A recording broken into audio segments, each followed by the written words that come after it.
Hello, I'm Philip Duncan. Thank you for joining us. Well, it was a very wet weekend around the South Island.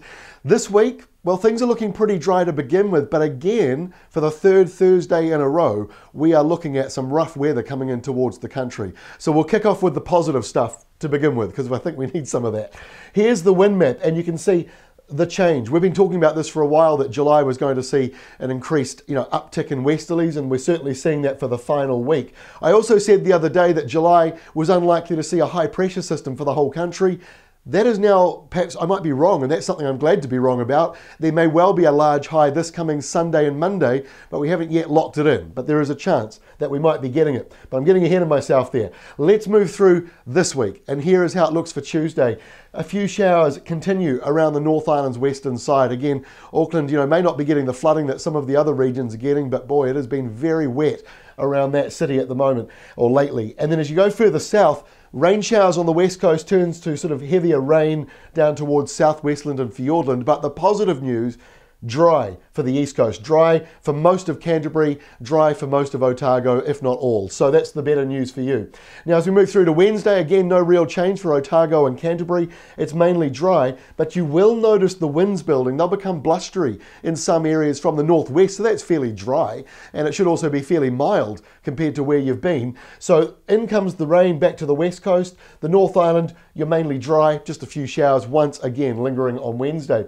But things do go downhill once again for Thursday, and this is how we look. Like I said, this is the third Thursday in a row we're dealing with the potential of severe weather. Now this is not a storm, but severe weather with localized flooding and winds, again possible. It'll be far more localized than what we saw last week though. This is not a storm, this is just a low pressure system that is deepening and squashed around a lot of high pressure. That's why there are so many isobars up on this side. Whereas down on this side where the air pressure is not so big, you're not quite seeing the same strong winds in this belt down here. But you are around this zone because of the big high pressure to our west and to the north. So there will be rain. Again, we've got the arrows to indicate Auckland, Wellington and Dunedin.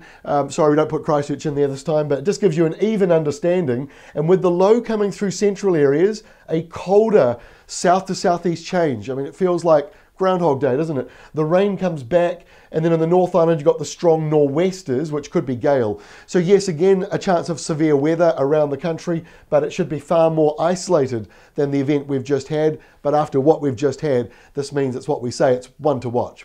And then as we end on Friday, gosh, it looks so similar to where we've just been the last couple of weeks, with, again, low pressure through the central and eastern sides of the country. You've got rain or showers all over the place, and perhaps the west coast once again seeing the sun while everybody else sees rain. There'll be showers coming through, but the good news is it does not look set in like it was last Friday. So this Thursday, Friday, certainly one to watch, but hopefully the severe weather will be far more isolated and localized, but it's still one to keep an eye on. So we'll update you again on Tuesday with the very latest.